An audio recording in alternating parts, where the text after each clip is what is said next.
Hi there, I'm Becky Romine, and I'm with the University of Missouri Pre-Employment Transition Services.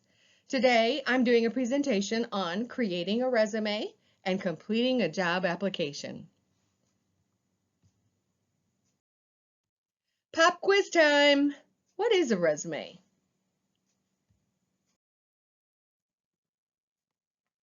The answer? A resume is a list of education, jobs, and skills that relate to a job. What is a resume for? A resume helps you get an interview. How long should a resume be?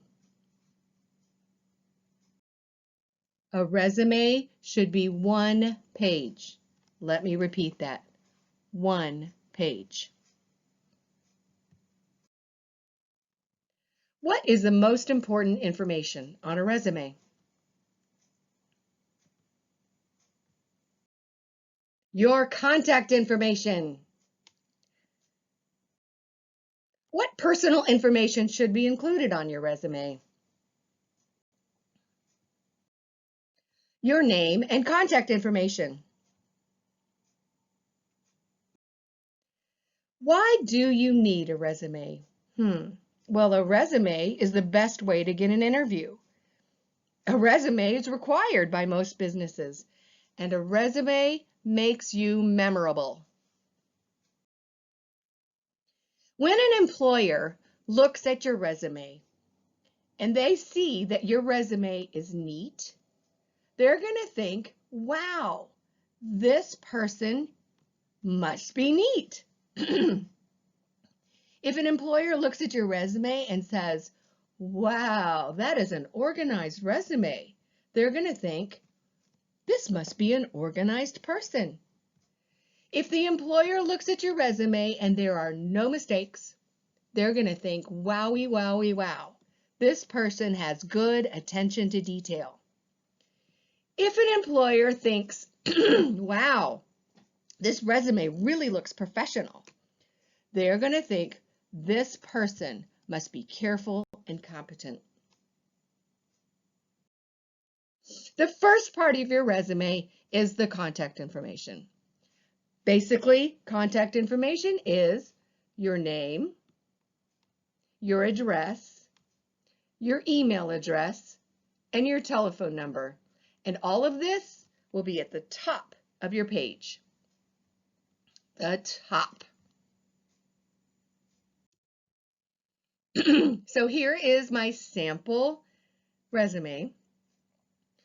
Susie Q. Student, there's her name, 123 Main Street, Jefferson City, Missouri, 65101. That's her address. Her email address, susieqstudent@missouri.edu, and her phone number, 573-222-1234.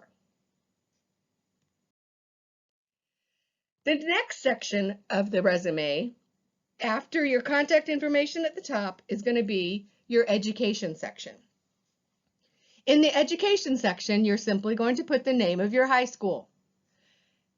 Then you also need to put the city and state where your high school is. Why is that? Well, there's a lot of high schools that have the same names. So you've got to make sure they're getting the correct high school. You want to put the date you will graduate, or if you've already graduated, you're going to put the date you did graduate. You're going to put any achievements and honors that you had during high school. So if you were in Honor Society, if you got a perfect attendance award, if you won achievements for best personality, or you were homecoming queen, those are good achievements to put on your resume under the education section, because those are the things that you did when you were in high school. So here's my sample resume. Susie Q. Student. There's her contact information. Here's her education section. She put Jefferson City High School, Jefferson City, Missouri. Expected graduation date, May 2018. Under the education section, you're going to have an experience section. The experience section is going to talk about your, guess what? Experience. What is experience? Well, experience is any part and full-time jobs that you may have had, any volunteer work you've done, any self-employment, any A+ experiences, or any tutoring. Now, what should you include when you're putting down your experience? You're going to put the job title. So you're going to put landscaper, babysitter, tutor, whatever you happen to be, whatever that title of that job is. You're going to put the dates of employment. You can put a start date and end date, or you can put summer of 2018. You can put whatever works with that job that you had or that volunteer work that you had. The company name. Now, if it's just your friend that you babysat for, you're going to put your friend's name. City and state where that occurred. So here's Susie's resume as it's growing. Contact information at top, education section, and now the experience section. She put A+ volunteer in a kindergarten classroom, August 2017 to present, Morrow Heights Elementary, Jefferson City, Missouri. And then she put a short little blurb about what duties she had. It's not a sentence, doesn't need a capital letter, doesn't need punctuation other than commas. You're going to put a little dash or a hyphen, and she put cleaned, comma, organized, comma, made bulletin boards, comma, and helped students. Then her next job or experience under her experience section is babysitter. Her dates, June 2015 to present, John and Jane Doe, those are her employers, Jefferson City, Missouri, and then again, a short, quick blurb about the duties that she had as a babysitter. A resume should use action verbs. That means go, run, walked, if you walked dogs. It's words that imply action. A resume should use short statements, not sentences, just short statements. A resume should be easy to read. And that means not a whole bunch of words, just a few here and there. A resume, again, should be 1 page.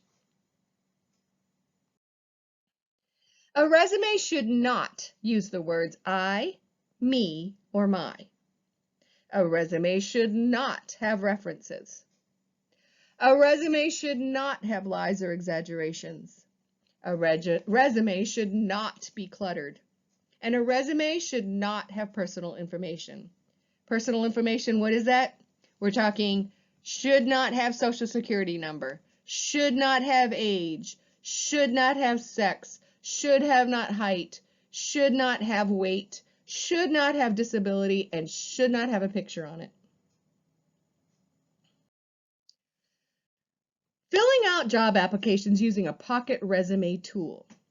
Okay, what is a pocket resume tool? Well, guess what?